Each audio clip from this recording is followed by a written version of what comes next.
Yes, sir. Yes, sir. What is going on, you guys? It is your boy Joe Castro, aka Philly Fresco. And today, it's Philly podcast, but today we have a very special guest. I got my boy Darius Daulton in the building. What is going on, my guy? How you doing? We here. What's going on, everybody? Thank you for tuning in, and thank you for allowing me to come on here, man. Very excited to be on here. Very fortunate to be on here, man. I appreciate you reaching out and ready to have this good show. We talking birds, more birds. Obviously, the big story about our birds. Let's get down to the discussion. Yeah, it's gonna be an interesting one, man. We've said throughout this show, I've been saying it is going to be a very interesting offseason. And in that regard, the Eagles have not let us down, man. It has been a very interesting offseason already. So I want to bring it back. Usually I start right in the heat, in the middle of the heat. You know what I'm saying? We go right into the drama, but I kind of want to bring it back, man. Let's go back when the grass was green, the pastures were looking beautiful and everything. Before this 2020 season, I kind of want to know, what were your actual expectations of this team? We know what they are now, but going into the 2020 season, what were you thinking this team could have been? Honestly, I'll give you straight up an answer right now. 11-5. That was my answer right then and there. I had 11-5 going into this year. Obviously, trying to go ahead and take the next step of making more of a deeper playoff push as compared to 2019. Hoping that, and this is all expectations, hoping that we would be healthy. You know, it's unfortunate that the amount of injury bugs that continue to hit us year after year after year, and you could only assume that, man, what if we just have a season that, where the majority of the roster is healthy? What could our potential be? And so my assumption was, well, we've been playoff team 3 straight years, and our roster has been decimated for 3 straight years. So I was really banking on 2020 for us to at least have a sustainable, healthy roster. And I was thinking, okay, well, with the staff, with the healthier roster, with the talent, this could be a year where we're back to making that push. So that was my expectations, man. I was hoping, and like I said, it really came down to just us being healthy. But again, the health issues, injury bug once again hit us. Yeah, the injuries, I don't know what it is here. I feel like a lot of people joke around and say it, but now I really feel like it, that we just kind of sold our soul for that Super Bowl. Because ever since then, we just have not been able to man a full team. You know what I'm saying? And it sucks, but obviously injuries aren't the end all be all. It is what it is. Next man up. We won a Super Bowl with some injuries, but the injuries we've faced have been legit full position groups. So just to give an overview, I was kind of the same boat with you. I was probably around 11-5. I probably said 12-4 because I like to, pout my chest out when before the season starts. But hey, it came down to a lot of things. It came down to Wentz mostly for me. It came down to, seeing the 2017 Wentz. Obviously, we had a lot of injuries. Obviously, a lot of players didn't play up there to their potential. Yeah. Who disappointed you the most this year? Is there a player or even a coach or even, we could say Howie? Is there anybody on this Eagles roster that, disappointed you the most this year? Yeah, I was really starting to have my concerns when it came to Howie Roseman with the Brandon Brooks situation. I'm not going to necessarily talk about Howie Roseman in the offseason. I thought he actually had a rather good offseason. And as far as the drafting goes, I was one of my only pre-draft videos was for Jalen Reagor. So I was an advocate for drafting Jalen Reagor. So I was really, really happy we got him on draft night. So, I mean, if year 2 fails and he's a bust, I will eventually make that Crow video. I really didn't mind the moves that Howie Roseman, made in the offseason. I really didn't. But once Brandon Brooks went down, and that's an elite guard, that's an elite guard, top 3, top 2, you could say, him and Zach Martin could battle it out for the best right guard in the NFL. That is a piece to fill in, and your solution was to move a damn near 40-year-old injury-prone Jason Peters, re-sign him and move him to interior. Like, now you're not only going to be, moving Jason Peters, who is going to be going into the Hall of Fame as a left tackle.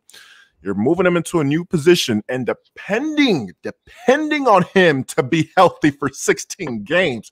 So that was already an alarming move right then and there, because one of our foundation I felt like the last 3 years, despite having these practice squad receivers, Josh Adams, Wendell Smallwood as our running backs, all these random skill guys that go in and out, we actually had a sustainable offensive line. And I feel like that's what kept us rather relevant.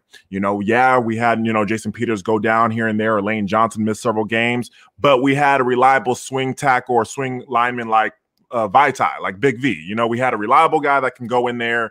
All right, he could go ahead and play just like a starter, and our O-line was in place.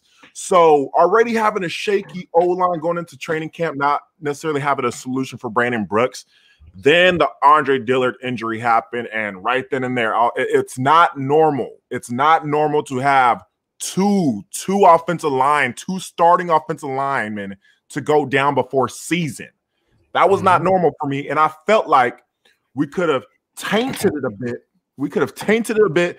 If we actually, because we had plenty of time to address the right guard situation. There's plenty of guards out there that would have been a better fit than Jason Peters. So I felt like we missed out on an opportunity. Now we have to move Jason Peters and over to left tackle and try to figure out what we're doing at right guard, knowing that Jason Peters is still washed up. So you're now having two suspect positions. You win in the trenches. I did not like how Howie Roseman did it. And eventually that it took a price and it took a toll right then and there. Week 1, Carson Wentz gets sacked 8 times. And who knows, maybe that might have been the game that permanently damaged Carson Wentz, because after that game, he was just frantic. He was just frantic behind that line. And we saw one of the worst quarterbacks in the league this year. So that's where I am.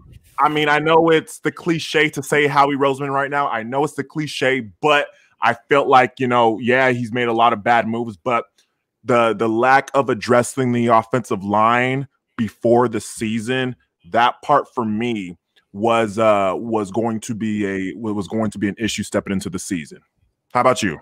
Yeah, no, I hate Howie right now.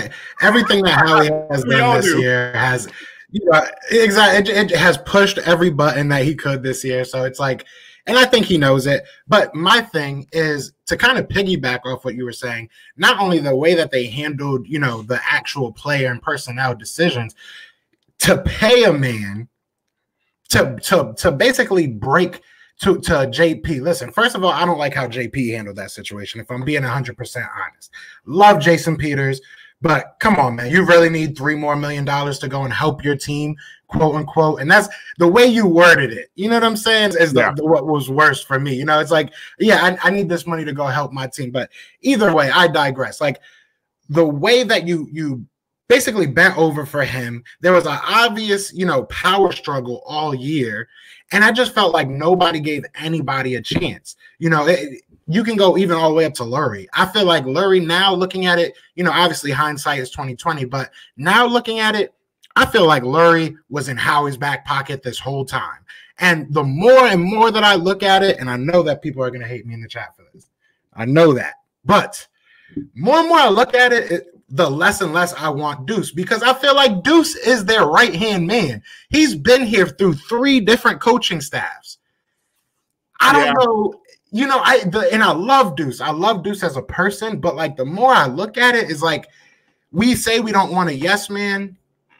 I don't know. I feel like he might be a yes man. So the reason why I bring this up is, who are some of the coaches that you've heard us talking to, or, that you might like or that you might dislike? I know there's some good names. I know there's some very bad names, some confusing ones. So who are you hearing, that you're just like, okay, I like that, or I hate that? Okay. So as far as this coaching search goes, one, Deuce Staley, I think for us, for me, if we were to go Deuce Staley,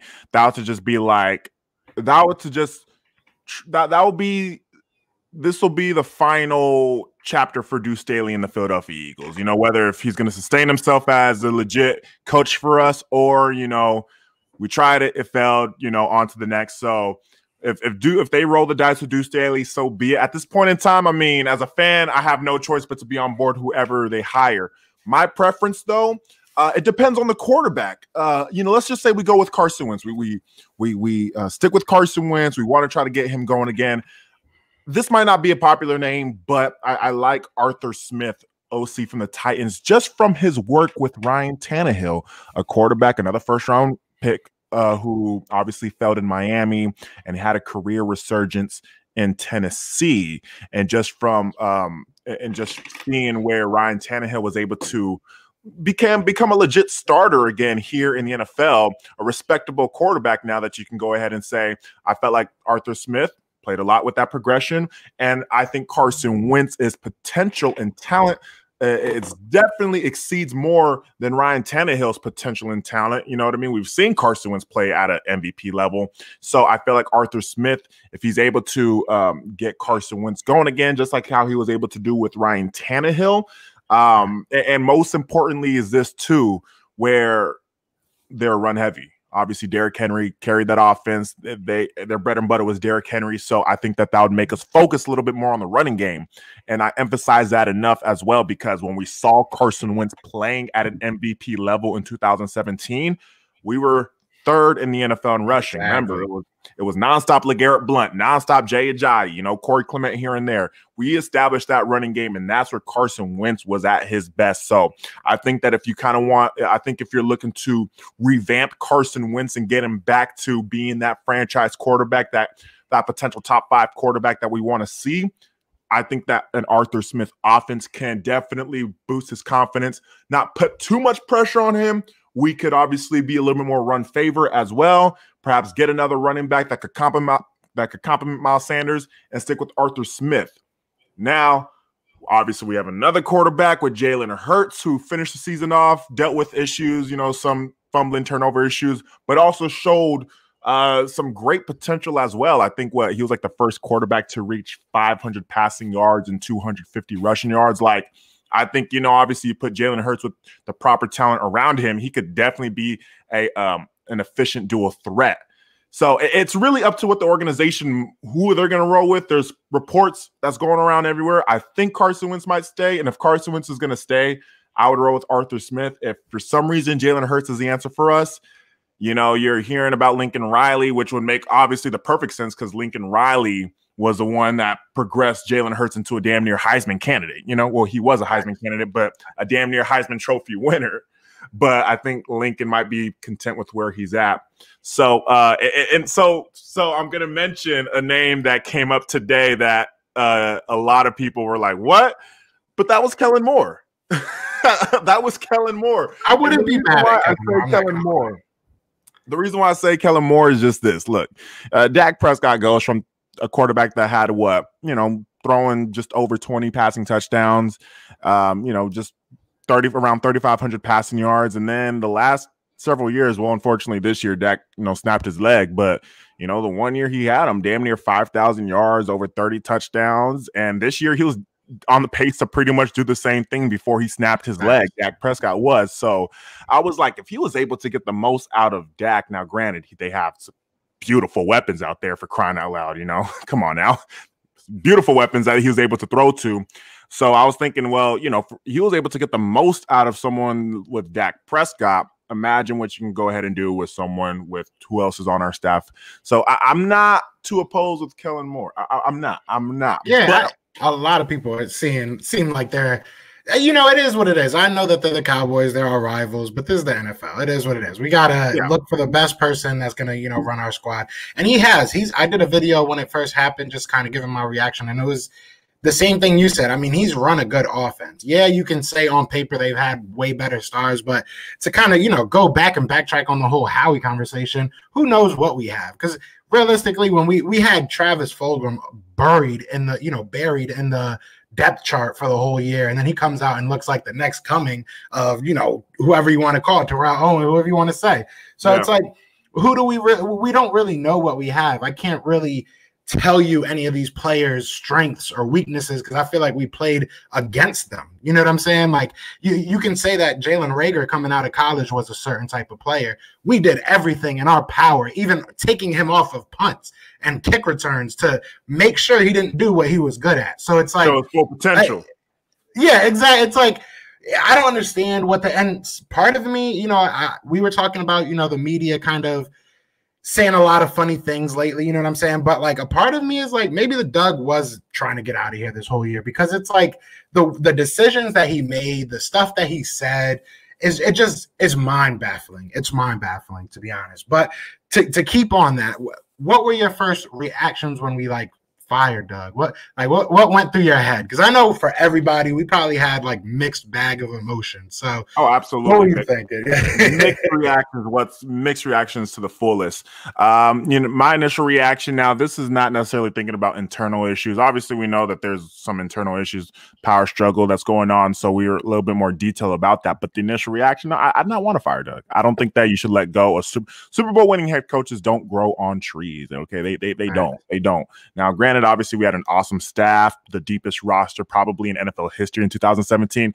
Doug probably had it very easy all throughout that year until pretty much Wentz went down and they really needed to start coaching and scheming for Nick Foles.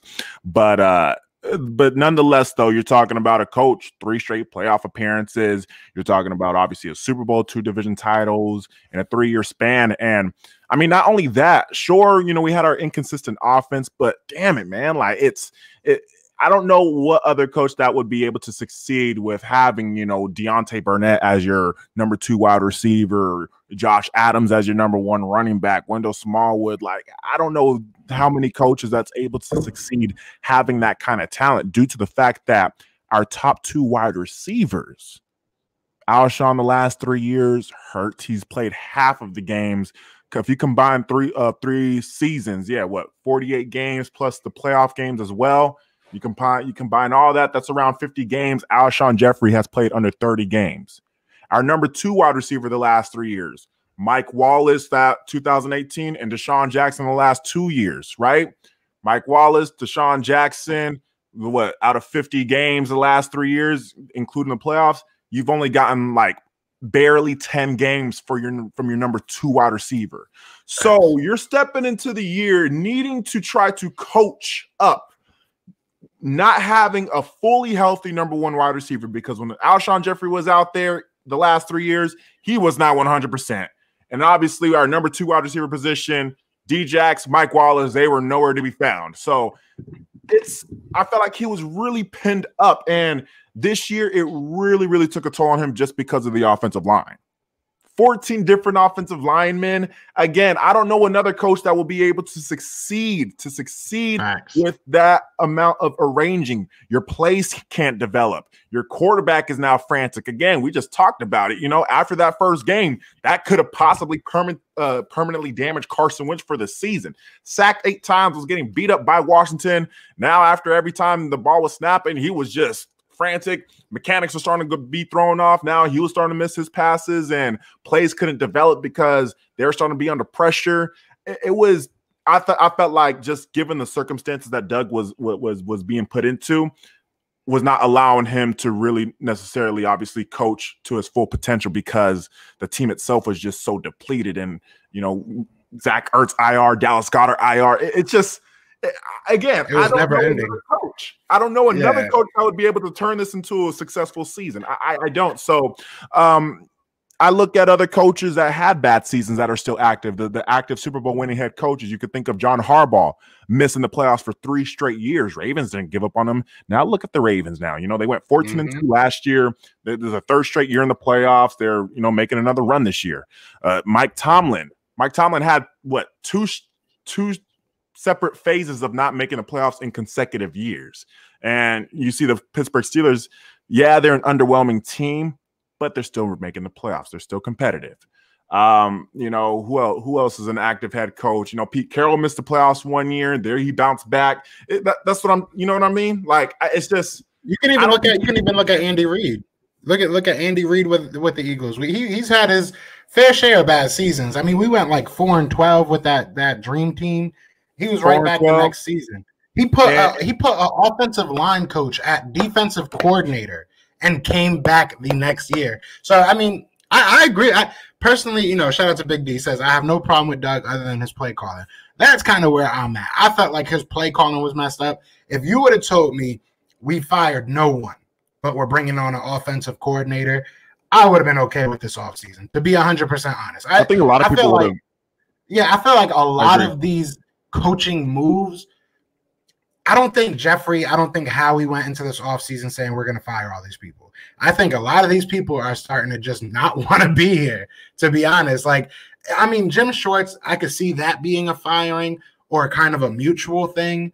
Yeah. I mean, because he, I could see him trying to kind of be like, whatever, it's over. But you said in your press conference, Jeff Lurie, that you are basically, and I'm paraphrasing, but you basically said that you are rebuilding for the next 2 years. And then you fire your coach. Who is going to want to come and be a coach knowing that you're going to suck for that your owner is okay with being bad for the next 2 to 3 years in a city like Philadelphia? Who is going to really want to do that? Yeah, honestly, it doesn't sound like it's an appealing job at this point in time. You know, Lurie, that press conference, honestly, you're not hearing that many good reviews coming from that press conference whatsoever. That press conference was just an absolute disaster, especially the way he was praising Howie Roseman. And, you know, you're reflecting back at some of Howie Roseman's decision making. Again, we were just talking about it, you know, so much money invested into your top 2 wide receivers who cannot even give you a full, you know, who cannot even give you over 10 games together. And you're paying so much money to them. They're over 30 years old. They're injury prone. Obviously, we talked about the loyalty and commitment to Jason Peters as well. Damn near 40 years old, giving him a lot of money. And again, this it infiltrates the roster because we have Travis Fulgham going off. Bam, perfect. John Hightower was making some moves as well. Great. Then they get healthy. Now, due to politics, obviously they're getting paid the most. You're not going to have $15 million sitting on the sideline. They're definitely going to go ahead and make them active and steal some of our young guys, young potentials, playing time. Obviously, we just saw Travis Fulgham, major regression, lack of playing time due to Alshon Jeffrey. But, you know, again, that's when I say, well, you know, going with politics here, we're paying him that much money, so he's obligated to play. Like it's so frustrating, and you're just hearing about all this praise about Howie Roseman from Jeffrey Lurie during that press conference that leaves you a very sour taste about Lurie himself. Now, I've given Jeffrey Lurie the benefit of the doubt because I felt like throughout the last few years, and since he actually arrived here in Philadelphia, going back to, you know, the Ray Rhodes days, I like the fact that he holds his head coaches to a high standard. I think that before this Doug Peterson firing, I think that he fired, like you see his track record of firing his head coaches, he usually will give them another year to make the playoffs. Oh, we don't make the playoffs this year? Okay, we'll try to bounce back next year. If not, you're out. He did that with Ray Rhodes. I think Ray Rhodes made the playoffs 1 year, then missed it for 2 straight years. He was out. Andy Reid, great success, obviously. 05 missed it, came back in 06. 07 missed it, but came back 08, 09, 10. But once when Andy Reid finally missed playoffs 2 years in a row, 11 and 12, he was out. Same thing with Chip Kelly. Missed the playoffs in 2014, 2015. He was out. I like that. I like that. I was like, okay, good. You know, at least he would, you know, he's eager. He wants to go ahead and win. But damn, to go ahead and give up on your Super Bowl winning head coach after 1 year, it makes you concerned about what the hell is going on in that office. That's the thing. There's something going on behind the scenes. And we talked about it a little bit off, you know, camera about how Philly media is kind of saying a bunch of stuff right now. We don't know what to really believe. So it's like, and then you see something like that. Yeah. As Philly fans, we are savages. I will say that. People don't have to say it to us. You know, they talk about, you know, the 12th man in Seattle. We are the second GM, you know, and we really are. Like, when we say something, people listen. You know, it's a bad thing. As a fan, it's kind of cool because it's very immersive. I feel like when something gets trending in the Philly nation, like, sometimes it happens in real life, and I don't think we realize our own power, but it is what it is. But I say that to say this. Like, when you start sitting there, when we all know that Howie has been terrible at drafting and personnel decisions, and you sit there and make up excuses like, well, if you look at the 3 people that went before him, they were all pro. What about and I've said this 20 times, what about the 20 people behind him, Jeffrey? What about the 20 people that he passed over?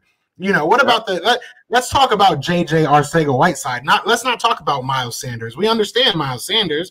That was a give me pick. That was a deuce pick, if we really want to be honest. But you look at when they pick who they're told to pick, and I hate to put it that basic, but like when they actually listen to their scouts, we do pretty darn good. When they don't listen to their scouts, we pick JJ Arcega-Whiteside. We pick Jalen Hurts in the 2nd round, which Jalen Hurts, he could win all pro. He could be an all pro for the next 4 years. He could win a Super Bowl. It was not the right pick. Given the circumstances, it was definitely like an off-putting pick. I mean, I thought that Jalen Hurts pick, I try to rationalize it saying, well, you know, Unfortunately, we haven't had our quarterback to play the last snap for us for 3 straight years, but I felt like that's when you should prioritize yourself in a veteran backup. Maybe a veteran backup quarterback. If you're concerned about Wentz's availability, then a veteran backup that's able to go ahead and play and win you some games for sure. Fully invested. I thought that we did a poor job investing in a backup in 2019. We settled for a 40-year-old Josh McCown, and obviously it showed in the playoff game. I always felt like, for being the most important position in football, you should definitely have a backup that could win you some games. Again, we pay the quarterback position. It's the most praised. The way we prop up that quarterback position, yet it's the most ignored when it comes to the backup. So I like how attentive we are. But going towards that direction where you're bringing in another young talent where he's going to be likable. You've heard he has a great character. Obviously, he could go ahead and create plays on the field with his legs. It's going to once again create chaos. It's already bad enough that his last backup won a damn Super Bowl with us. Exactly. Now you're bringing in a younger talent who's healthier, fresh, good-looking guy, wins the locker room, a lot of good reputation behind Jalen Hurts, very coachable, runs with his legs, can create some exciting plays, as we saw, some exciting plays throughout, the 4 games that he played, and it's going to go ahead and won't hinder our franchise quarterback. So I agree. That was not the right pick to make. I like the philosophy on emphasizing on having backup that could win you games, but that's not how you want to do it, especially if you're investing that much in your franchise quarterback. Yeah, and I will say this, and I've been pretty steady about this, is that as a franchise quarterback, as a man that got paid $100 million, I do want my quarterback to be a little bit mentally tougher. I want you to not care about that man behind you. While I 100% agree with you that the way that Howie and Jeffrey shout out to Be More Careful. He says it's not Howie making the call, it's Lurie through Howie. That's why Howie's still there, which is very possible.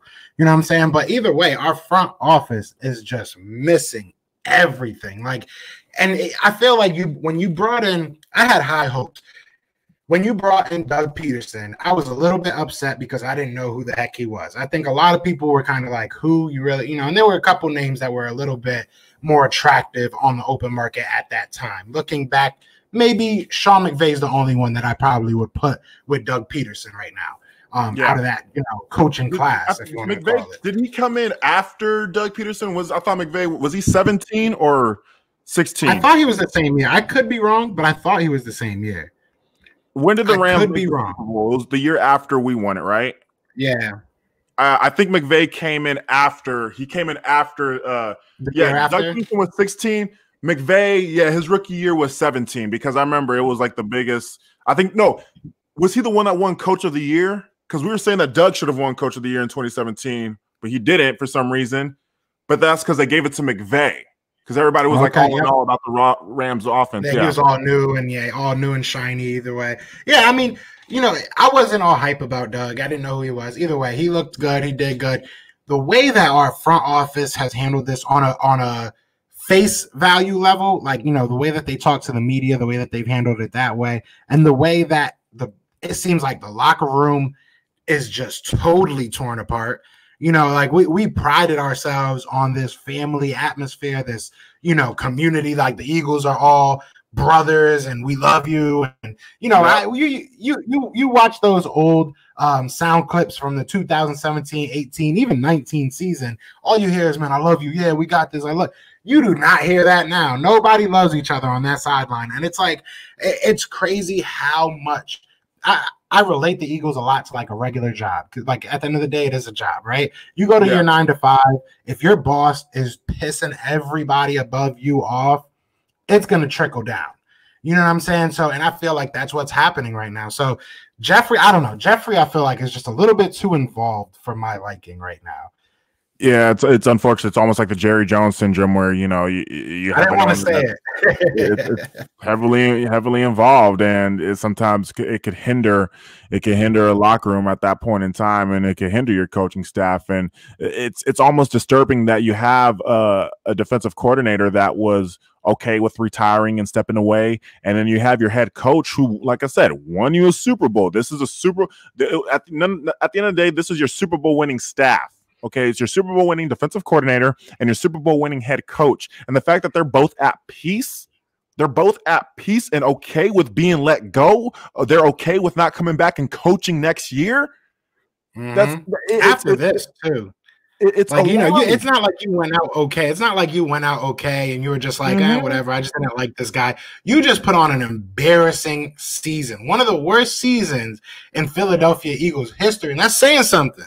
We've had some bad seasons, but like you go out and you quit. You gave up. I'm sorry, Doug. In my opinion, you gave up way before that Washington game. Like the decisions you make.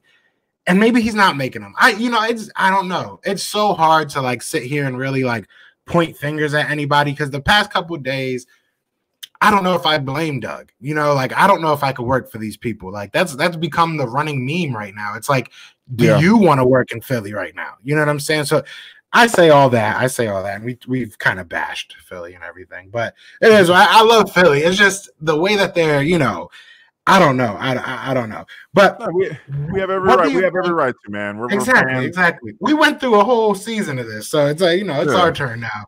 But but what do you think is desirable to a coach or someone coming in here as in a coaching capacity? Are there some players that? Because off the top, I can say Carson, is a good player and you can fix him. But I know there's other players that you might think that have potential. Who do you think might have potential on this team? Absolutely.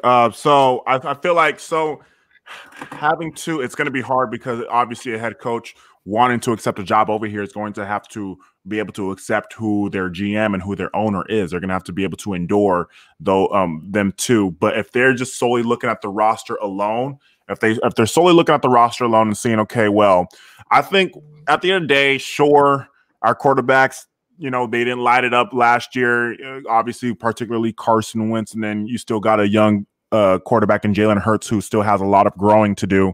But I think that we are in a better position than a lot of other teams with quarterbacks. Okay. So I feel like that one, a coach could definitely feel comfortable about that. Well, I have two quarterbacks with a lot of potential and upside, and they're both different. They're both unique. They're both different. Obviously, Jalen Hurts offers more of a dual threat, and Carson Wentz, he offers more of a playmaking type of quarterback that can make some ridiculous plays and ridiculous throws, and even use some of his mobilities. Like he's a playmaking quarterback. Jalen Hurts, dual threat quarterback, both different, but you can go ahead and see now which quarterback could really fit my offense and what can I and who will I be able to work with and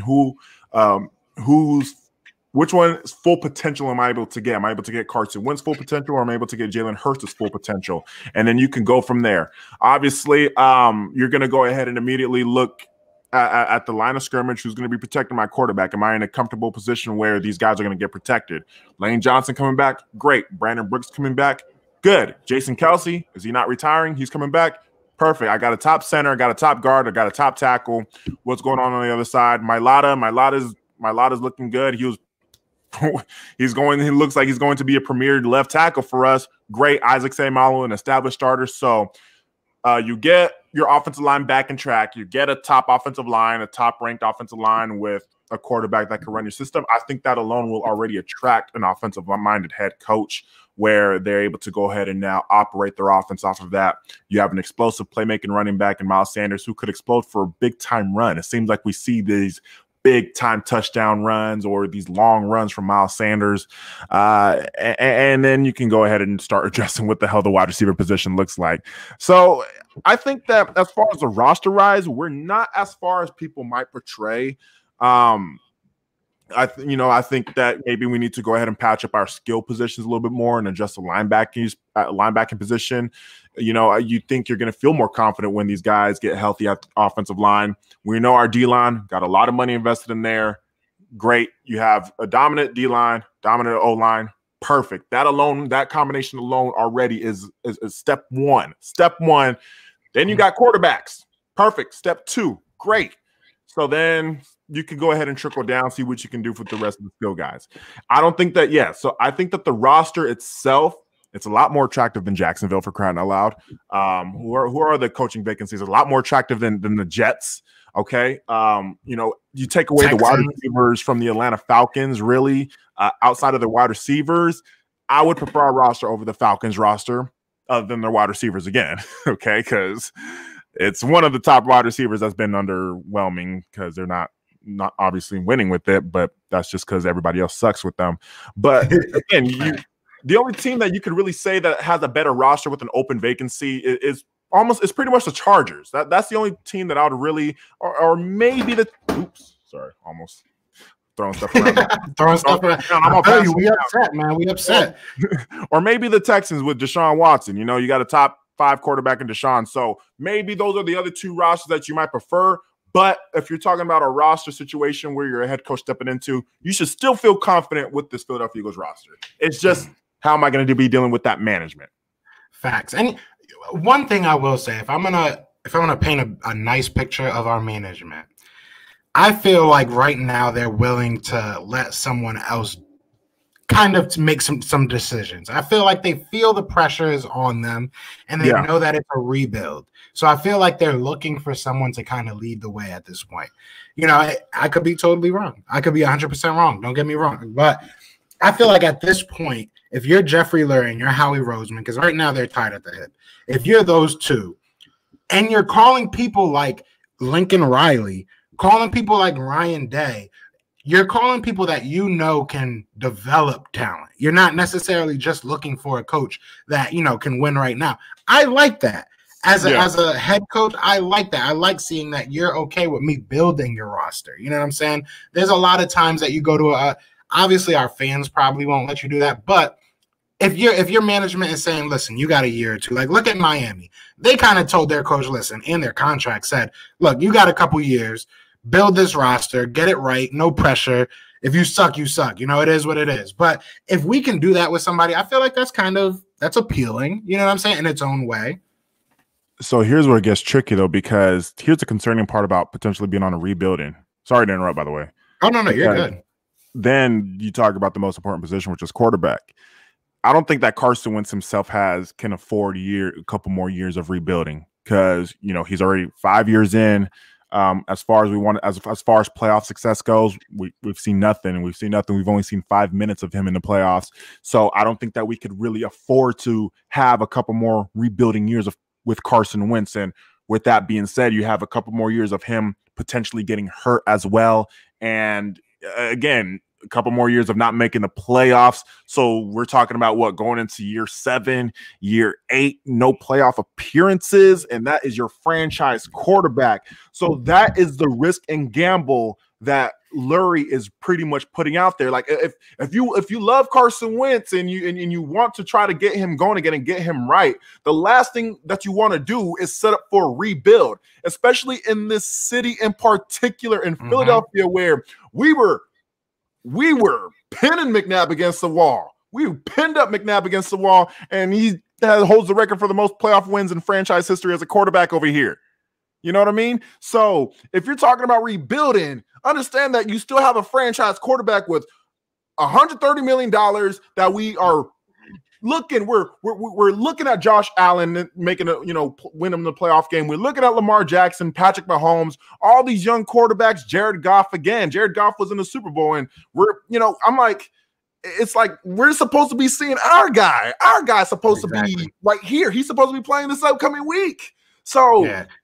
I don't like the idea of the rebuilding process if I still have number 11 behind center, because I've been someone that's been one of Carson Wentz's critic, so I can't afford, just for my own personal health, to see us waste a couple more years and not seeing Carson Wentz in the playoffs. So that's the part for me where that rebuilding process is a bit worrisome for me, just because of if we still stick with Carson Wentz and he's not going anywhere, we're wasting several years of not seeing him in the playoffs. I agree. And I had this conversation with somebody the other day. If you go into the draft with the mentality that Carson Wentz is going to be our starter, you have to trade Jalen Hurts. That has to be the first thing, that you have to get him out of the building. And I say that because it is not going to be a fight. It's either you're going to give him the job, or you're going to lose every single ounce of value that Wentz has. Because there is no way that you can go into next season and say we're going to let them fight. All right, we're going to let them battle it out. And then midway through the season, somebody's going to say, hey, I'll still give you a second for Carson. No, nobody's going to give you what you want for Carson. And at that point, if you bench Carson again, Carson might not be as willing as he might be right now to work with his contract to get out of Philly. So for me, you have to make that decision right now. And Jeffrey Lurie in his, press conference, maybe he's just talking, which I'm sure he probably is, but he sounded like he was ready for a rebuild. And if that's where you're going, I 100% agree with you. You cannot do it with number 11. It doesn't make sense. You don't rebuild with $100 million quarterback. It just doesn't work out in the end. And you don't rebuild in a quarterback controversy. Even if Jalen Hurts, I know that he's not Russell Wilson. But if you look at the Russell Wilson situation, he came in and he took the job from Matt Flynn, I want to say it was. Matt Flynn. Yeah. He came in. Matt Flynn got the bag that year. He got his bag that year. Brad. I don't know, off of 3 games with Green Bay. But either way, he got his bag. And he went into Seattle, and he was supposed to be kind of their tank commander. It is what it is. Russell Wilson came in and proved that he could play. Seattle ate that money. They did what they did. It is what it is. Like, we have to be willing to do that. I'm okay as a fan with being bad if there's a plan. I don't mind being bad this year if I know that it's because of this. And, when I say rebuild, I don't necessarily mean we're going to be the number 1 pick every year. I mean, we just might not be a playoff competitive team. We still might make the playoffs and be rebuilding. I mean, we rebuild for 1 year. We went, 7-9, I think that year was. Beat a really good Steelers team, the rookie year for Carson Wentz. We beat a really good Steelers team. We beat a couple good teams that year. That was a rebuild, and we went and won the Super Bowl. So it could happen like that. It could theoretically happen like that. But you have to make the decisions now. You know what I'm saying? And I 100% agree with you that you cannot rebuild with Carson Wentz. But they're dumb enough to try. I know. And like I said, God bless Carson Wentz, because obviously no one expects him to even, get hurt when playoff time comes around and whatnot. Like, no one expects that from him. But that's just the reality. And, and you're remembered most of how you look and how you perform in January. It's so funny nowadays where Nick Foles is still glorified, and it's not because of what he did in the regular season. It's just because of what he did in January, and people still think, Nick Foles, no, that's not the case. Now, I'm one of Nick Foles' biggest fans, but it's clear as day he was not the answer moving forward. We stuck with Carson Wentz because of what, it's just from the eye test, the raw talent is there. But again, the reason why one is more glorified than the other is just because of what he did in January, and that is where you're remembered most. And so I want to see 11 in the playoffs. I want to see him try to compete with the rest of the young quarterbacks that we're watching right now. And I think if anything, I'm hoping that he's saying that, look, we got to rebuild, as in it's another way of saying we got to get rid of these contracts first, because we're not going to be able to move forward with, the Alshon contract, the Deshaun Jackson contract, the obviously Jason Peters, he should be done after this. But there's several contracts, maybe Malik Jackson potentially as well. He hasn't been too special when we signed him. There's contracts. Zach Ertz's contract. I think that is probably his process of, we have to probably get ready of losing some significant players and significant guys. So maybe that just comes off as a natural rebuild for us when, and in reality, it's, that maybe there's several guys that need to be let go. That's not going to necessarily impact the roster too much. It's just dumping off these contracts. Maybe he's well aware of our cap situation, that we're in cap hell. And if that's the case, then okay, I could understand that. But again, it's also like, you got to try to get the most out of get the most out of Wentz as much as you possibly can. But all right, it's going to be a gamble. We're going to roll the dice. At least I could confidently say this, though, just to kind of give words of encouragement out there. I think the last, 4 or 5 times we finished in last place of the NFC East, we ended up being a playoff team the following year. So, and this is all with Jeffrey Lurie as owner. So you're talking about quick turnarounds. with Jeffrey Lurie after being in last place in the NFC East. So maybe next year is already perhaps promising just because of the track record and the history of being a last place team and bouncing back the following year. So yeah, the NFC East is a crazy roller coaster every year, man. I have a whole bunch of Cowboy friends and a whole bunch of Giants fans friends and stuff, so it's always a whole bunch of fun to go back and forth every year because you really never know what's going to happen. It really is. It's just like it's the greatest movie never written.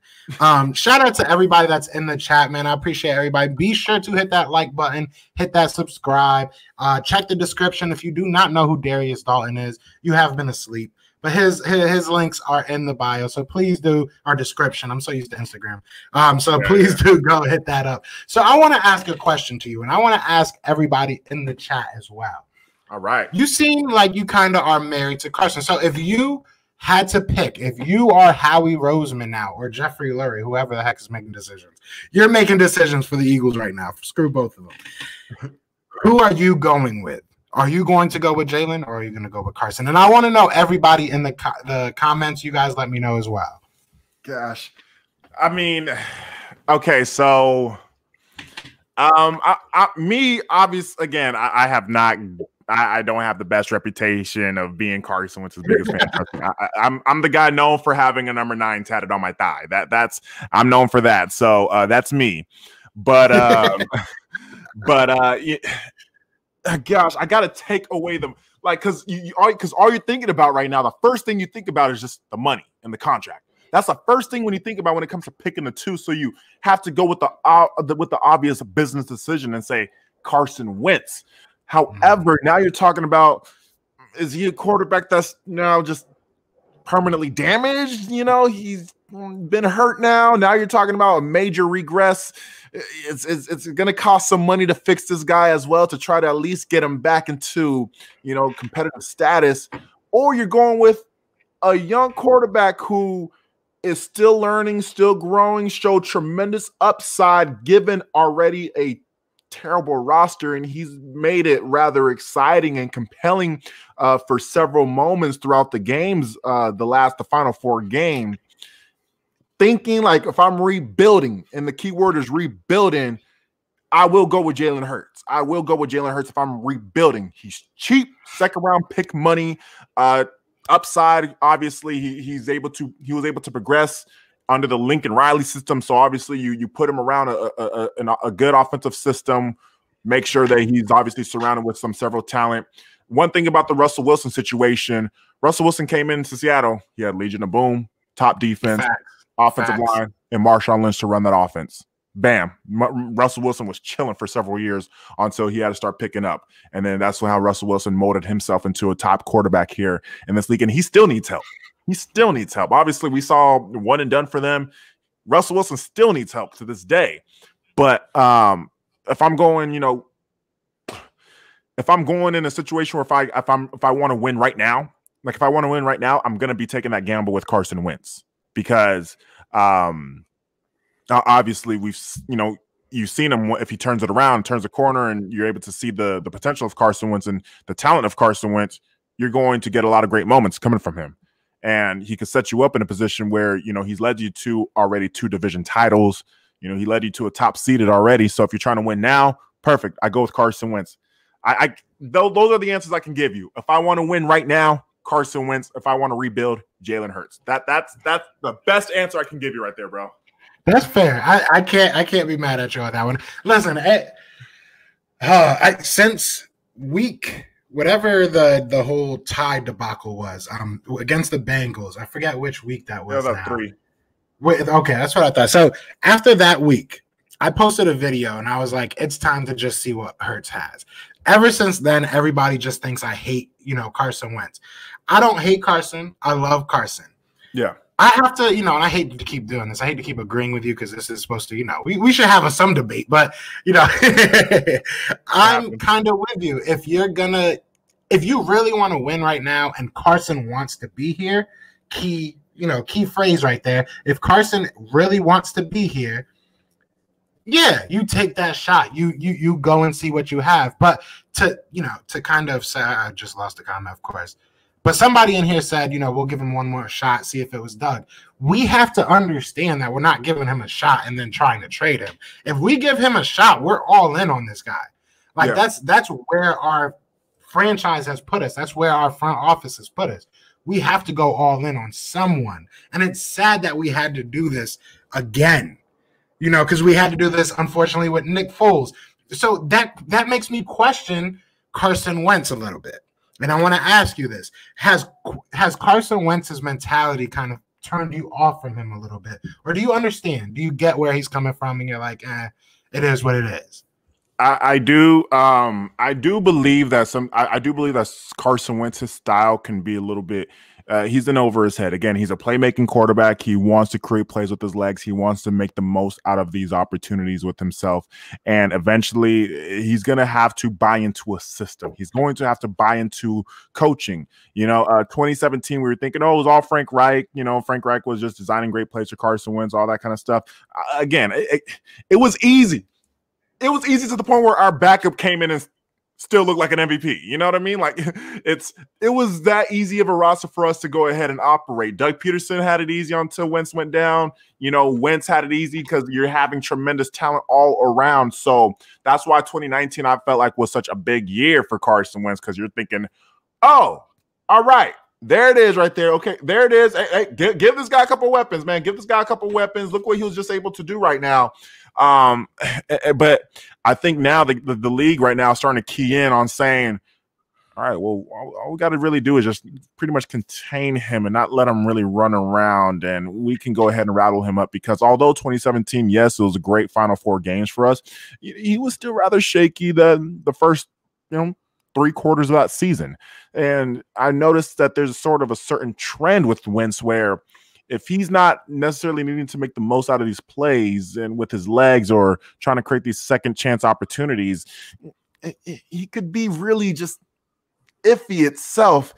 And so that alone, and what I'm just trying to say here is that alone kind of concerns me about his play, because I'm just like if you're looking for the home run every single play, and if you're not necessarily following a play call, and you're hearing that he was kind of just changing his own plays, running his own plays at the line of scrimmage and wanting to just go big or go home every single play, it's just like that mentality alone, you're going to live and die with it. When it works, it's going to look great, but if it fails, it's going to look bad. And it's literally Brett Favre. It is Brett Favre, but not, he hasn't earned that reputation of a Favre yet. You know what I mean? He's getting the ugly Favre. We got the ugly version of Brett Favre all year. And, it was a lot of years like that with Brett Favre, but then there was a lot of good years of good Brett Favre. And we probably are seeing right now modern day kind of Brett Favre, where we're going to get some great days, but we're going to get some ugly years. And I don't know, man. I don't know, that's just a little bit too inconsistent for me. Like that's just way too inconsistent. And I can't, I don't know if I could be comfortable with that, where I know for sure with Jalen Hurts, he needs to rely on a system. Like he will run a system for you. He will run an offense for you, because that's what he needs for himself as well, because he's limited as a passer. So he's like, all right, so what's going to be the system? What's going to be the offense? Bam, great. All right. Do quarterback keepers, design quarterback keepers, all that kind of stuff. Like, I know I could trust Jalen Hurts running my offense more than I could trust Carson Wentz, because I'm not sure what the hell Carson Wentz is going to be doing once I say, here's what we're going to be running. All right. And then Carson was like, fuck that. Kill. Yeah. Hold on. You want to run it on 4th and 1 with Miles Sanders, who's averaging 6 yards? Nah, B. Kill. Dude, if I ever see him say kill.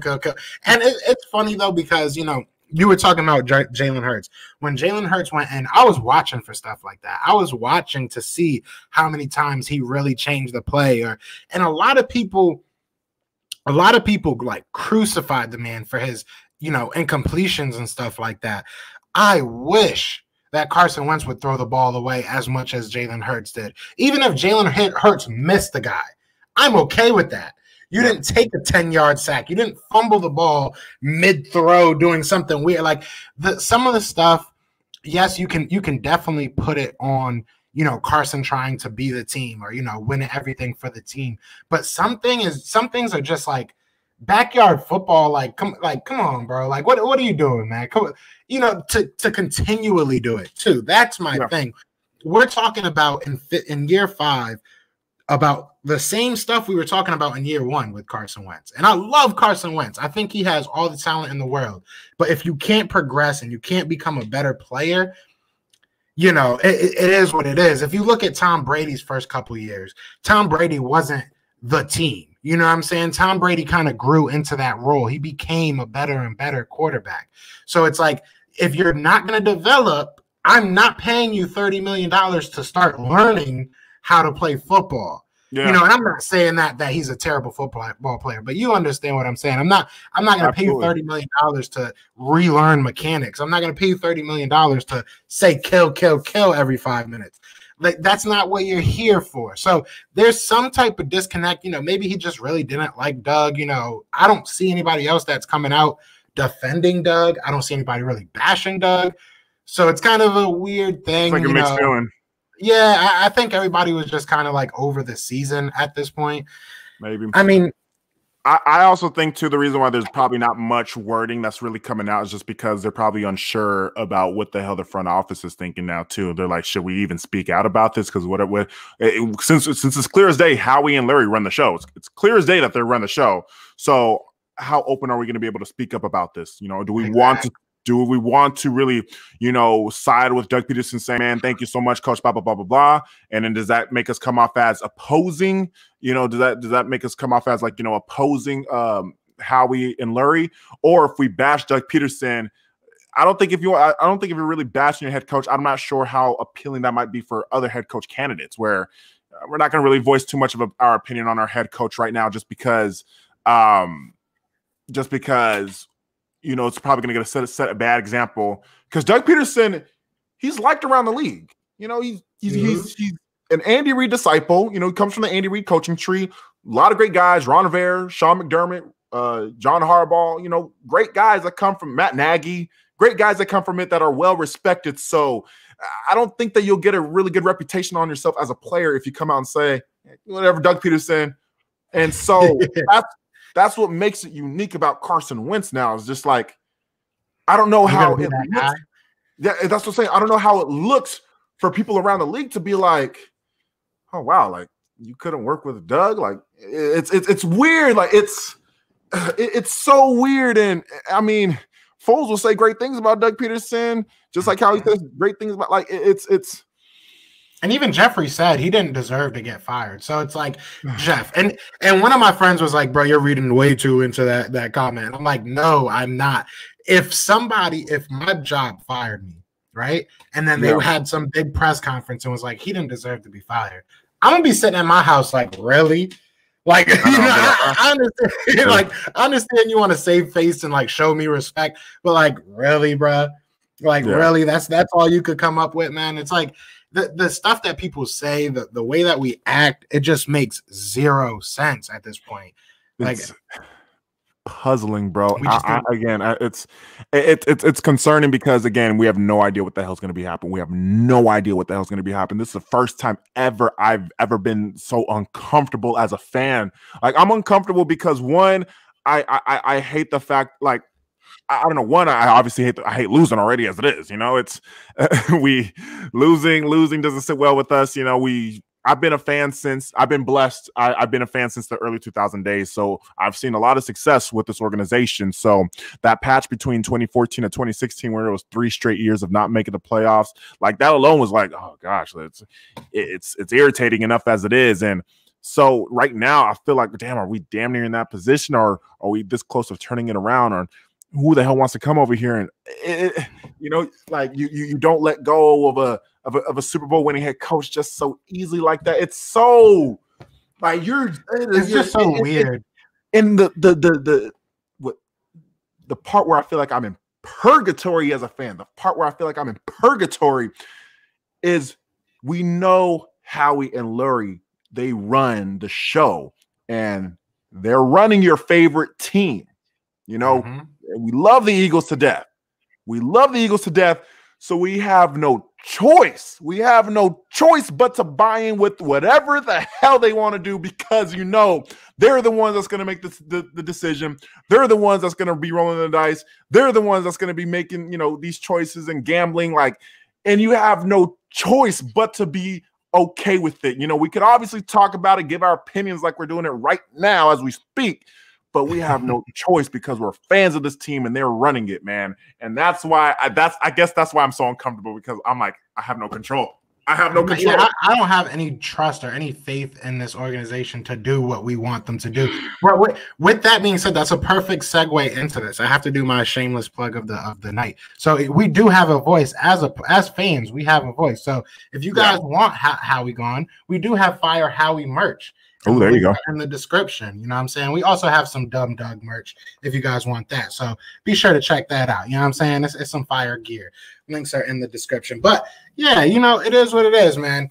I want to ask you this, because we were talking about the Andy Reid tree a little bit. Okay. And I know a hot name right now is Eric Bieniemy. How do you feel about that? How would you feel about going back to the Andy Reid tree and someone like Bieniemy? Because I feel like he's a great coach. I feel like he's someone that could really help our team. But he is an Andy Reid disciple, so he might be going back to much of the same. So what are your thoughts about someone like that? Now here's the scary part about it, is because of the fallout with Doug Peterson. I don't know if you have that trust now with Andy Reid. That's the part I'm scared of. That's why I have not even entertained. Eric Bieniemy. I know there was some talk about Mike Kafka, their quarterback coach, and I was on the hire Mike Kafka as offensive coordinator trained since 2018. I was like, no, bring in Mike Kafka. Doug Peterson was his coach back in 2011 or 2010, whenever he was here. So Doug Peterson, very familiar with Mike Kafka. Bring him in as offensive coordinator. Great. Bam. But now that you really let go of your only link to Andy Reid, you let go your only link to Andy Reid, which was Doug Peterson, and that was a terrible breakup. Damn well they're probably discussing it right now. Doug Peterson, Doug Peterson's probably discussing it with Andy Reid right now. And that's why I'm just like, we probably ruined our chance. I know Lurie, Andy Reid, they're probably great friends as well. But Andy Reid was, Doug Peterson was like, yo, Howie Roseman, he got you out of town, Andy. He also got me out of town. Yeah. So if we're calling Eric Bieniemy and Eric is like, yo, Andy, how are we looking over there? What's Doug saying? Andy's like, just know you got Howie Roseman to put up with. And Howie Roseman is a GM that already went through 3 head coaches. So, and each head coach was respected. Not as much as we're going to say about Chip Kelly, but look, Andy Reid, obviously well-respected, damn near now the best coach ever with that, with what he's doing in Kansas City. Chip Kelly revolutionized the game, as much as people, want to go ahead and critique it, but he revolutionized the game on offense. Hell, we used his RPO offense to help us win a Super Bowl with Nick Foles. And then obviously Doug Peterson, Super Bowl winning head coach. So these are respected head coaches for what they did for the game. Chip Kelly, obviously, you could say it with a grain of salt just because he was a bad person. I think he was more of a bad person than he was. Bad person, yeah. Bad person, but you could say that you could respect his offense and what he did and what he brought to the game as well, because, again, we use that offense for our Super Bowl. And then, obviously, Doug Peterson, Super Bowl winning head coach. These are respected head coaches that Howie Roseman went through. So if you're going to be calling for Eric Bieniemy, definitely believe that he's going to be skeptical, wondering, why did you fell out with the Eagles, Andy, and why did you fell out with the Eagles, Doug Peterson? So, I don't know if we ruined that opportunity, and that's why I'm like, I have not even tweeted about Eric Bieniemy. I have not even made a video bit, because I'm just like, I think that we tainted it. I think we tainted our link to the Andy Reid coaching tree. I've never, honestly, I think I've went live every day this week and talked about coaching, and I honestly never thought about it like that, if I'm being 100% honest, which now I'm looking at it and I'm like, that's kind of pretty obvious. I'm surprised I didn't think of that. That's very true. And not just that, we look at people like Bieniemy, we look at people like Lincoln Riley, we look at people like Ryan Day. I don't think they're going to want to come here and have no type of power. You go from a decent, well, Ryan Day and Lincoln Riley are in pretty good programs, pretty prestigious programs, and they have basically full power. So it's their show. It's their show. Exactly. Man. So you're gonna bring them basically here to be an offensive coordinator, because that's what our head coach is gonna be. If it's an offensive guy, he's gonna basically be an offensive coordinator, because we've heard, and we don't know how much of it's true, but we've heard rumbles of, how we making personnel decisions down to game time decisions. Like, so if that's true, I don't know, man. I don't know. I'm going to have another quick little thing I want to say before. I'm sorry, man. Okay, man. This is full discussion. I haven't even been on here that much to even talk about this, so I'm letting loose, man. So go ahead. Good, go. I'm glad you have a go. But we are going to have Zach Berman on the show on Tuesday, 9:15. So hopefully he can give us some answers to, what really was going on behind the scenes. So, but, if that's true, you're not getting someone that wants to run the show or that has the ability to run the show. So, a name that I've been talking about is Larry Johnson. He's also from OSU. He's right now their defensive line coach, and I believe they just upped him to the assistant head coach last year before this year started. Obviously, if you think of OSU, you think of their defensive line. They've had some beasts, but I would love him at our defensive coordinator spot. I would love people like that. I want someone that's going to teach our team, because if you look at our team and you look at our cap space, we're not going to be able to help you much. The most that we can do on defense especially is get you Micah. And if we do that, I'll be ecstatic. You know what I'm saying? Which we haven't even talked about. We haven't even really talked about draft. I had a whole list of questions, and we just kind of started talking, and we just kind of went. But what do you want to do? What do you want to do? Yeah, I know. It's almost like it's the draft seems so far away because damn, we got to find a fucking head coach. We got to find a damn head coach. It's so hard to really tell. People are like, "Oh, make your mock draft." If we have Robert Saleh, maybe we get Micah. If we have anyone else, I don't think we're getting Micah. And to me, that's my number one guy. I know a lot of people love Jamar. Yeah. A lot of people love Devontae. For our team right now, and y'all can roast me in the comments. Feel free. I have very tough skin. But I love Micah right now. And full disclosure, I'm a Penn State fan.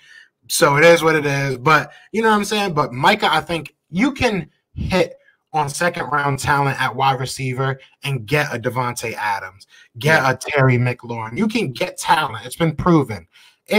There are some good players at linebacker. Yeah, exactly. I was trying not to say it, trying not to trigger everybody. Yeah, but they gotta know. They gotta know that you can go ahead and find one. Oh no, they gotta hear this. They got. But no, but there's a couple linebackers that you can look at that went in the second round. The first person that comes off my head is Darius Leonard, but there are a couple. It's just there's far and few between. Absolutely. I feel like there's so many more offensive weapons that come out of the draft each year. Yeah, you need somebody on defense. You don't get those, world beaters or franchise changing players on defense every draft. You do, it's probably one player. You know what I'm saying? Last year, I think it was what's his name from Washington football team? Chase Young. I don't know why I kept saying Jamar Chase in my head. I knew it was a Chase. I just couldn't. But last year it was Chase Young. That man is a difference maker on the defense. So it's, to me, and I was doing a couple mock drafts this morning, just playing around with them. I'm going defense the first 2 rounds. To be honest, I feel like there's still talent, and I don't even know if we need a wide receiver right now. If you want to get some development talent, cool. But unless you're getting Jamar Chase or Devontae Smith, outside of that, I say build this defense through this draft, man. That's just kind of where I am. There's a whole bunch of, wide receivers that are on the free agency market. If you want to do that, cool. I'm just so tired of giving up assets to hope that a wide receiver is going to be great. And Jamar Chase and Devontae Smith are very close to can't miss prospects when it comes to wide receiver. I'm not going to sit here and lie. I know it's going to be an unpopular decision, but I just am so tired of seeing this defense be bad. Carson Wentz showed us what he can do with competent receivers. He doesn't need a star, in my opinion, at least. I think the Chiefs were the first team in a while, in my opinion, to win with a number one receiver that's like a world beater at receiver. And Tyreek Hill, they have like 3 or 4. You know what I'm saying? But if you look at a lot of these teams, it's defense and it's a consistent offensive scheme, not necessarily one person just beating you all game. You know what I'm saying? So that's where I'm at. I just want defense, man. But I hear you. I hear you. And it's unfortunate because if you think about it, the great wide receivers they hear about these days: Randy Moss, no ring; T.O., no ring; Ocho Cinco, no ring; Julio Jones, no ring; Antonio Brown, no ring. Well, we'll see how he looks this year in the wild card. But you hear about all these Hall of Fame wide receivers. The only one you can really think of is Jerry Rice, that was successful, that was winning Super Bowls. Exactly. But for the most part, though, I mean, all these top wide receivers, they don't necessarily get you the ring. Really, you want pretty much competent, hard-nosed route runners or Julian Edelmans out there. Guys that are willing to just go ahead and put their cleat in the dirt and just run around. Honestly, if we had our whole wide receiver set of nothing but Greg Ward's, Greg Ward, very reliable receiver that's able to go ahead hard nose. Maybe you want some extra speed, obviously. You'll kind of want a little bit more speed behind that. And not on punt return. Not on punt return. But you get what I'm saying, though. Like you want fundamental receivers that it's going to be reliable, that's going to be able to catch the ball and not be too demanding as well. But make no mistake about it, though. I think when it comes in the number 6 pick, my option is this, and it's only 4 players. There's going to be Devontae Smith, Jamar Chase, Micah Parsons, and Patrick Surtain. I also do believe that we need someone to complement Darius Slay because we had nothing but slot corners or moving Jalen Mills back to cornerback when we realized that we had no competent number 2 corner. Sure, you have a couple more years with Darius Slay. So I think that if you get a Patrick Surtain there, then you're able to have at least a solid duo set with your cornerbacks there. Bam, great, perfect. We have someone on the other side. Now you can go ahead and try to dictate the middle of the field. Micah Parsons, I don't know why people are going to try to knock off on a linebacker because you can say what you want about Nigel Bradham, but guess what? He was a run-stopping linebacker that once we released him and did not replace him, our run defense have always been, we've always had a top 10 run defense. That's one thing with Jim Schwartz. Jim Schwartz really took pride on making us a top run defense. And once we let go our only run-stopping linebacker, which was Nigel Bradham, Nate Gary too small, Alex Singleton too small. These guys, TJ Edwards, sure, hard players. I give them the respect. Nonetheless, though, they just weren't cutting it, and we definitely took a significant beating when it came to our run defense in particular. Teams were able to run down our throat for crying out loud. So, yes, I do want a linebacker. We've been cheap at linebacker for quite some time. It makes me miss Michael Kendricks because, damn it, at least Michael Kendricks was, at least he was just reliable. At least you just knew that, okay, well, we're going to get decent linebacker play from Michael Kendricks. I don't know. It's kind of funny how eager we were to go ahead and move on from him. But just looking back, I'm like, those are at least good, solid 5-6 years of just some type of stability there. Knowing that there's not necessarily a stability at linebacker just makes me feel very, very uncomfortable because your middle linebacker, that's the captain of your defense. That's the quarterback of your defense. They call it the quarterback of your defense. And so you invest in a linebacker, whether it's in the offseason or if Micah Parsons is right there in the draft, you will take him as well. But, I also do believe in game changers. These game-changing wide receivers, I like that could definitely catapult and help a struggling, Carson Wentz get back into his feet or, a developing young quarterback like Jalen Hurts to really get his groove on. But again, I am more of a sucker. I'm more of a sucker of a run-heavy offense, not necessarily like, wing T type of stuff. Like, no. Whether it's RPO, whether it's, let's run the West Virginia offense. So exactly. Exactly. But if it's an offense like a West Coast offense, iPro, something where we're going to be able to go ahead and pound it up the middle, get these guys going, start rolling them out, play action passes, RPO offense, be able to keep a defense honest. Now, are they running this play? Oh, no, they're passing, and bam, we could go ahead and hit someone along the seam there. That's that's kind of a style of offense that I prefer. I think that if you want to go big time wide receiver, then you're going to have to design an offense to really spread out. And our main gripe last year was, why are we not running enough with Miles Sanders?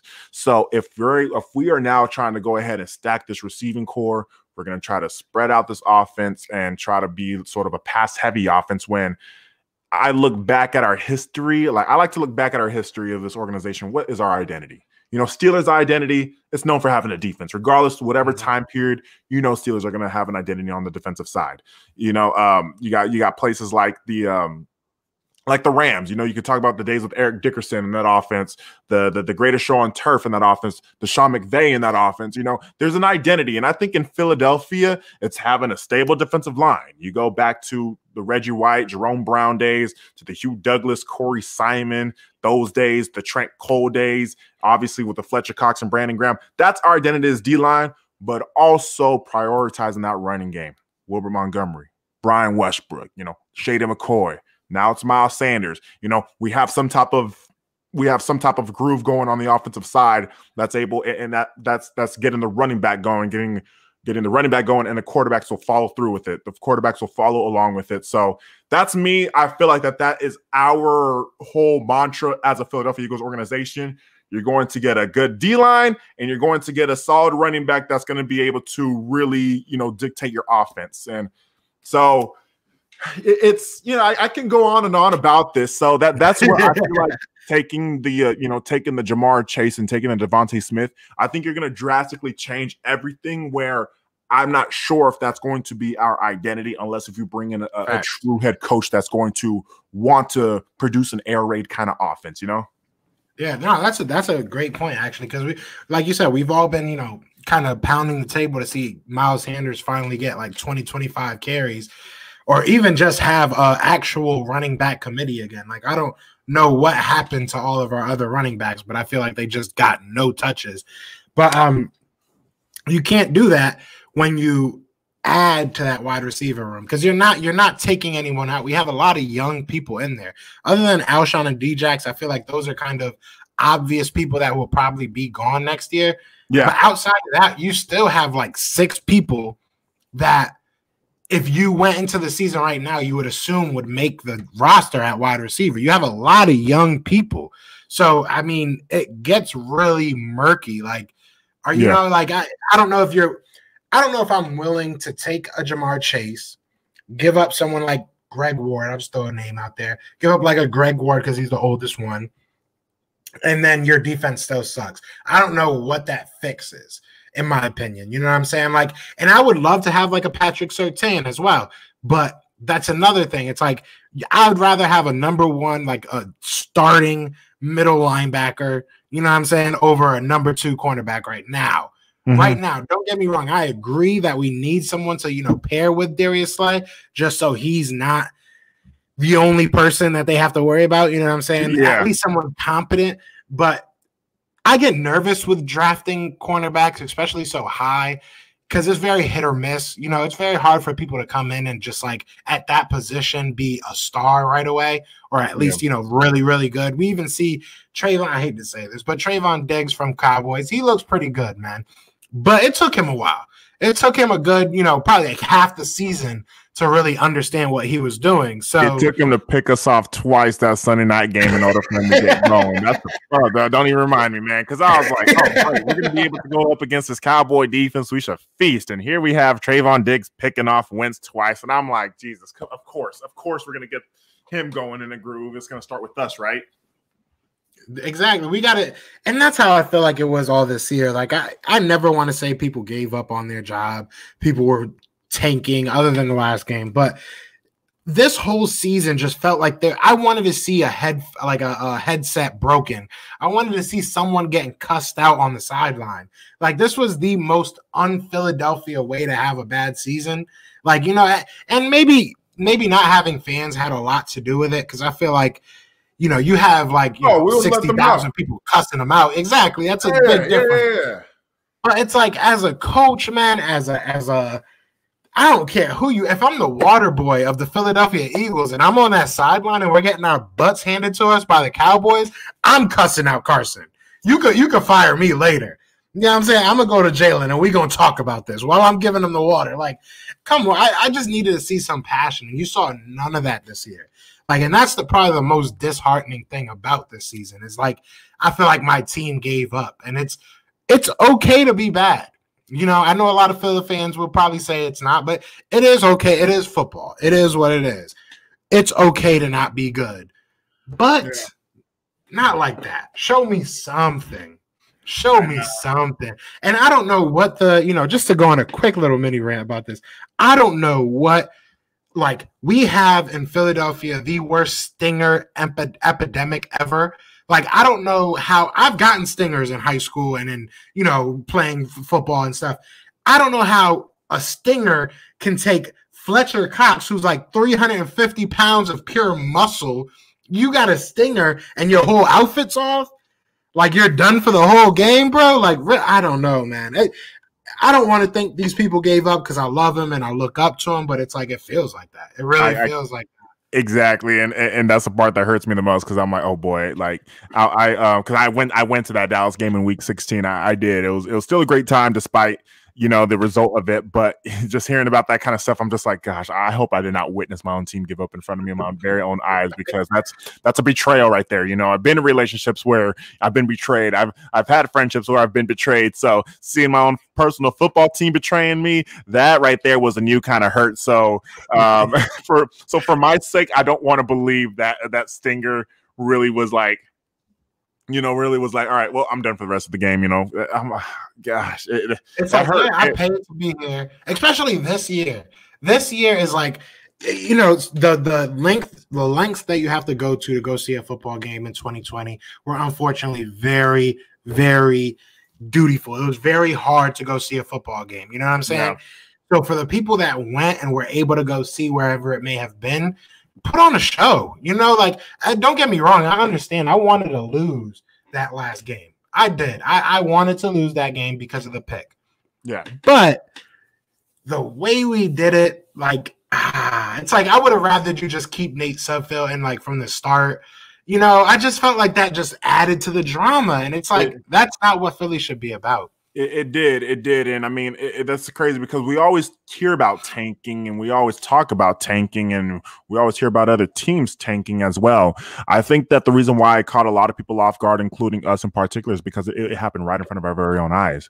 Usually you tank by saying, okay, well, we're not going to dress this guy. We're going to be starting our practice squad quarterback for this upcoming game. We're not going to be suiting this guy. We're going to be suiting, our 5th round pick this year. That's how you hear it throughout the week. Okay, well, these guys are not going to be playing, but to see it right in front of our very, very own eyes, where, okay, well, we're still in this game. We're in a position to tie this game up as well. Oh, okay, well, we're not taking a field goal. Oh, we took out Jalen Hurts. So the fact that it happened right in front of our very own eyes, not that many people were ready for it. And again, it's still surprising to this day because I'm competitive. I'm a competitor. That's just me as a fan. Whether I always want to win every single game, that's just how I'm just designed as a fan. I just like seeing my team win regardless. It's maybe obviously at the end of the day, if this was for the better, we're at the number 6 pick. So we have several more options now at this point in time. We just talked about it now, who could be available for us. I won't be mad with any of those guys that we just talked about. I really won't be. And that's just because we're able to have that leverage now being at the number 6 pick. We won't really have that leverage if we were at number 9. But again, I think it really caught us a lot. I think it caught all of us off guard. It was just because of just seeing an actual tank in person. Again, it always happens behind the scene, but not in front of your very own eyes. And I was like, oh, okay. And I went from all right, Jalen, let's go ahead. Let's go ahead. Give us something, Jalen. Give us something, Jalen. Come on now. Let's spoil their season. Why not? To now, okay, Nate. All right, tank it is. Yeah. You know what I mean? How do you feel about that as a grown man, Nate Sudfeld? And then you try to make it sound like you were trying to do him a favor. Well, he's been here so long. Let's give him some reps. You put him in the worst situation a man can be on. He is the tank commander. We all looked at him come in as a negative thing, as disrespectful to the game. Think about that. You play your football life. You play your life. I'm going to talk. You play your whole life playing football to get to a moment that you could be a professional athlete. And the moment that you go in after a year of being hurt, you are disrespecting the fabric of the game. The integrity of the game. The integrity of the game. Like, why would you do that to a man? Like, that is just so beyond. And it's like, even, I don't know. Maybe I'm seeing something. Maybe we're seeing something different as fans, like that we have that, you know, I don't know. But even in real time, it's like, you can't really think that this is cool. Like, you know, it's just like, I don't know. You got to have some type of respect, you know, some type of love. Like, you got to. I mean, look, like God bless him. God bless Jalen Hurts. Not Jalen Hurts. God bless Nate Sudfeld. God bless him. Like, you know, this is nothing against you. I mean, you're talking about you're cold. Well, I know you warmed up on the sideline, but still, you're in a 3-point game situation. The team across you is trying to play for a division title. Let alone, got to put some respect. That's a Ron Rivera Washington football team that was playing their ass off, and at the end of the day, they had the number 2 overall defense. Like, let's not kid ourselves. They were literally the number 2 overall defense. So it was already like a tough battle for Jalen Hurts. You know what I mean? He was out there. He had to do more with his legs than his arm because, again, they're just, you know, we sat down on quite a few people, but we were still being competitive. And it was quite obvious once that move happened. But again, God bless Nate Sudfeld. Nothing against you. We just know that we were in a better position to win with obviously Jalen Hurts. But so at least if we would have seen, I don't know. I don't even know what to say about that because I can't. I don't even know what to say about that. I feel like that perfectly sums up this whole entire season. Like, if we would have had an interview, right, and this was the only question, like, well, how do you feel? And you're just like, I don't know what to say about that. That would be the perfect interview. I would get the whole season because that's literally how I feel right now. It's like I would have accepted Jeffrey Lurie's press conference if he said this. If he was like, I don't know what to say about this guy. It's like I would literally accept Jeffrey Lurie's press conference this week if that was his answer to every question. I don't know what to say about that. Like, seriously, like I'm messing up. I would love just a press conference of everybody like, oh yeah, guys, we've messed up. We're gonna try and figure this out. You know what I'm saying? Like, but it's like, I don't know. For him to go to bat as hard for Howie Roseman as he did in that press conference was just baffling. It was like, and he started that press conference out so strong. Like, he sounded like he really cared for a little while. And then I know, but as I was saying earlier about how no matter what, we have to go ahead and stick with our decision. I'm going to try to leave off with some words of encouragement here.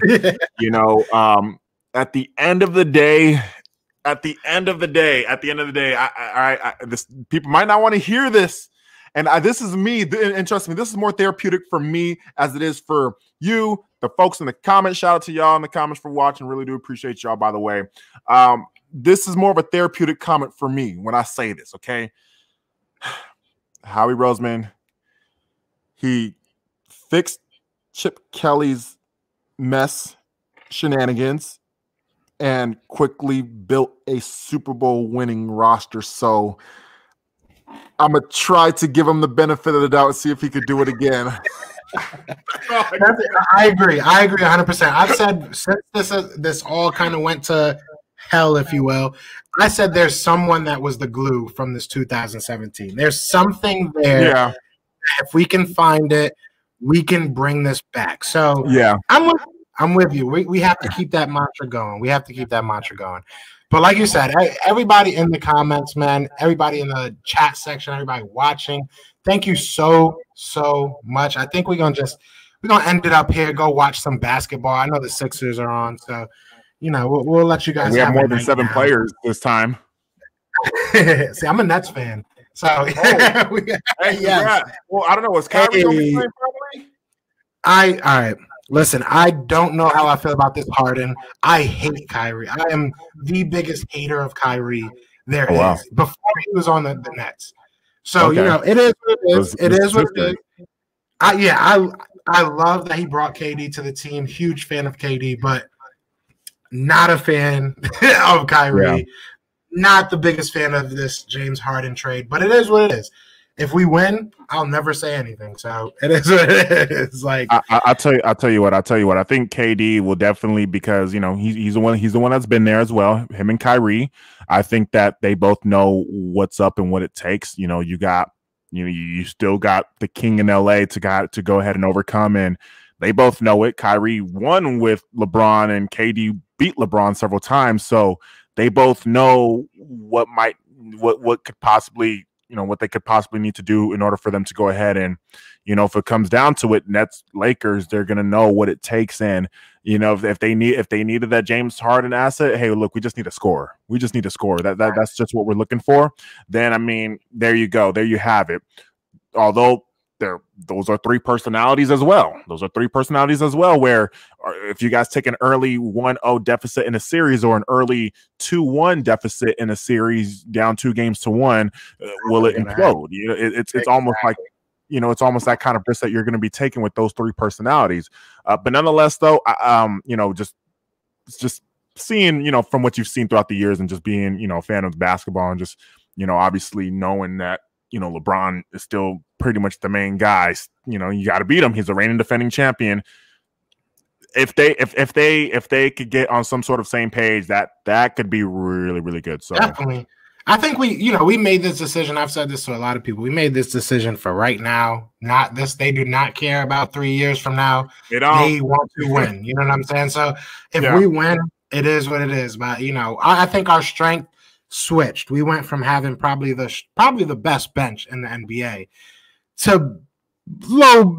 We're probably the bottom tier bench now, but we're the best starting five. So it is what it is, man. But I feel like I can go on hours for Brooklyn right now because they just. Yeah. This is too reminiscent of Boston. This is too reminiscent of that Boston trade. But either way, man, I appreciate you coming on here, bro. This was a lot of fun for us. This was, like I said, I feel like it was just a conversation at this point. Man, it was very exciting, man. Again, I really do thank you so much, dog. It was, I guess you could say, as the season as the off season progresses, man, we'll for sure link up again. I'll have you on my channel, and then we'll have everybody go ahead and tune in for that. But we'll definitely keep in touch. Obviously, we follow each other on Twitter, and we're subscribed to each other on here as well. So, excuse me. We'll be able to go ahead and just be updated. We'll be posted. Obviously, everybody are going to be, all eyes will be on the Eagles right now. Who's going to be our next head coach? Hell, we might be on here next week when they announce the next head coach. Exactly. We'll be talking about it from there. Exactly. Yeah. Hopefully we get some answers pretty soon, man. This is dragging it out. It is definitely dragging it out. But hey, everybody in the comments, everybody that has checked in, if you have not seen Darius Daulton's channels before, I implore you. That is the word of the week, y'all. So implore you to go check out his channel. His link is in the description. So definitely go check my guy out, man. Support Philly creators. Thank you, everybody, man. I love you guys. You guys always make it so much fun. Be sure to be here Tuesday. Tomorrow I'm doing a collaboration with Brunson and hopefully Joey Shakes. We're trying to get him on. But Tuesday, we're going to have my guy Zach Berman on here. I'm hopefully going to have an answer for you with some of this Eagles drama. But other than that, y'all know what it is, man. It is fly, Eagles, fly. Always, always, always. And we are out here, man. Peace, y'all.